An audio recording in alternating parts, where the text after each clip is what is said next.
ada kalimat STY, jangan terlalu berharap dengan hasilnya nanti. Mana melihat? Apakah ini pesimistis atau bagaimana?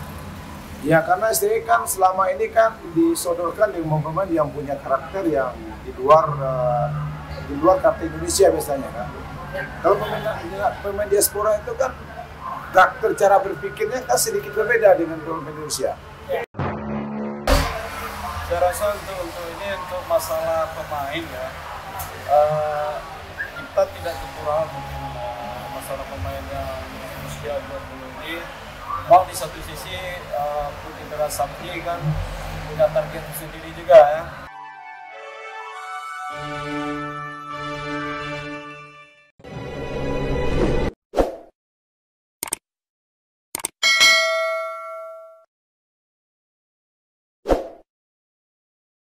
Assalamualaikum warahmatullahi wabarakatuh. Dan sanak Firdaus Abi, keputusan menarik dikeluarkan PSSI dan Sintayong. Pemain under 22 dipanggil untuk membela timnas Indonesia pada gelaran Piala ASEAN atau Piala AFF tahun 2024 yang bergulir Desember 2024 ini. Pemanggilan pemain tersebut disertai dengan pro dan kontra. Pandangan pecinta timnas Indonesia terbelah. Ada yang mendukung dan ada pula yang memandang seharusnya Sintayong memanggil pemain yang tampil di kualifikasi Piala Dunia 2026. Kehadiran pemain di kualifikasi Piala Dunia 2026 untuk Piala ASEAN diharapkan menjadi momok bagi tim lain. Kekuatannya sudah terbukti. Bagaimanapun juga Indonesia belum pernah tampil dan mengecap gelar Piala AFF Senior ini. Di antara hiruk pikuk pandangan tersebut, sosok yang sejak awal mengusulkan agar di Piala AFF tahun 2024 ini, agar timnas Indonesia menurunkan pemain muda atau pemain lapis kedua adalah Neil Maizar. Ia mantan pemain dan pelatih timnas Indonesia. Neil Maizar mengusulkan hal tersebut ketika timnas Indonesia masih berlaga di Piala Asia tahun 2023 lalu. Mengapa Neil Maizar yang kini melatih PSMS Medan ini mengusulkan hal tersebut? Ada apa di balik semua ini? Kan tempoh hari Om pernah punya usul tim ini tim lapis kedua. Ya. Hari ini ternyata Sintayong dan PSSI memilih pemain under 22. Eventnya kan event senior ini. Gimana melihat? Apalagi ada pemain yang dipanggil itu pemain yang belum pernah tampil di timnas. Karena Om lihat kondisi ini.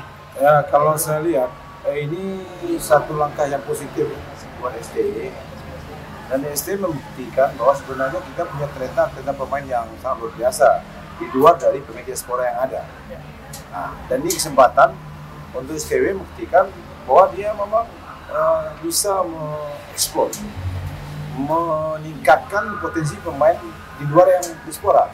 Nah, ini kesempatan juga buat anak-anak muda yang Indonesia yang punya talenta membuktikan memang dia layak untuk menjadi pemain nasional.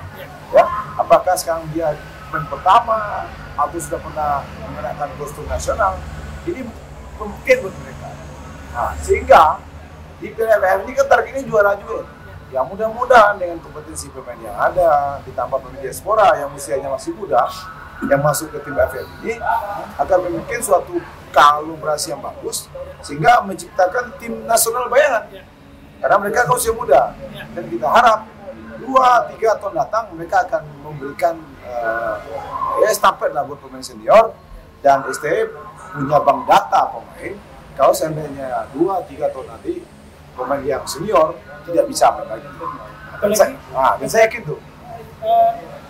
Kata Erick Thohir butuh 150 pemain untuk seluruh angkatan ya. Ya, sebenarnya sih kita punya. Cuma kan kita belum ada seorang talent scouting, seorang pelatih yang punya talent scouting yang mencari bibit-bibit untuk tim nasional ini. Kan ada kalimat STY, jangan terlalu berharap dengan hasilnya nanti. Mana melihat? Apakah ini pesimistis atau bagaimana?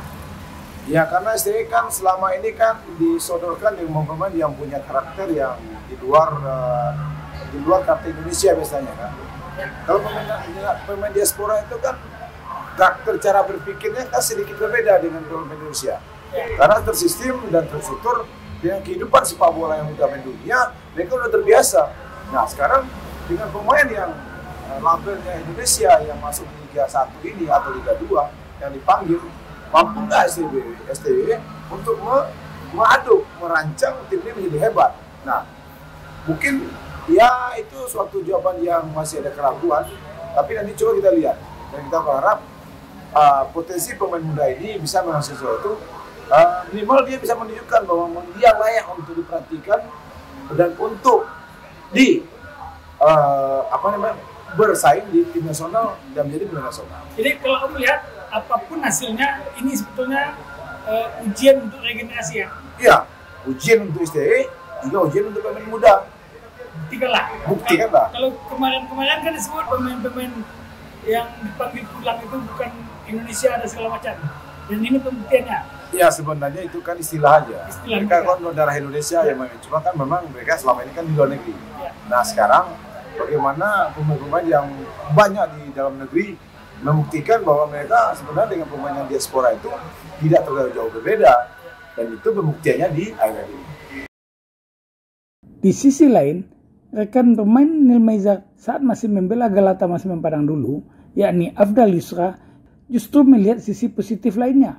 Secara spesifik, Afdal Yusra yang pernah dipanggil untuk membela timnas Indonesia dulu, melihat kondisinya justru sangat menguntungkan timnas Indonesia secara keseluruhan. Positifnya mungkin pemain-pemain diaspora, pemain yang tampil untuk pra Piala Dunia putaran ketiga, itu mungkin dia lebih fokus, lebih konsentrasi. Ya bisa saja nanti dalam pertandingan nanti bukan kita tidak punya target kan di AFF ini, kita tetap pasti punya target juara. Cuma bisa saja nanti target yang lebih tinggi mungkin di Piala Dunia nanti ada yang cedera pemainnya, ada yang ini, itu mungkin apa positifnya mungkin. Ya, apalagi kan dia rata-rata under 22 itu kan semakin besar juga banyak yang dari tim 20, timnya Dain. Di kesempatan dalam tim Dain itu akan bertanding Piala Asia Februari. Ini ujiannya seperti apa nih? Saya rasa untuk masalah pemain ya, kita tidak kekurangan mungkin masalah pemain yang usia 20 ini. Mau di satu sisi Putih Beras Sampi kan punya target sendiri juga ya dengan ini. Saya rasa tidak masalah mungkin, karena waktunya berbeda kan. Karena untuk mengembalikan kondisi itu saya rasa mungkin tidak begitu tidak begitu lama mungkin. Tidak ada masalah. Siap. Tidak ada masalah. Oke. Sana Firdaus Abi, kita tunggu kiprah pemain timnas Indonesia Under 22 di Piala ASEAN ini. Tapi jangan lupa, tetaplah berikan dukungan. Hidup timnas Indonesia. Sampai jumpa.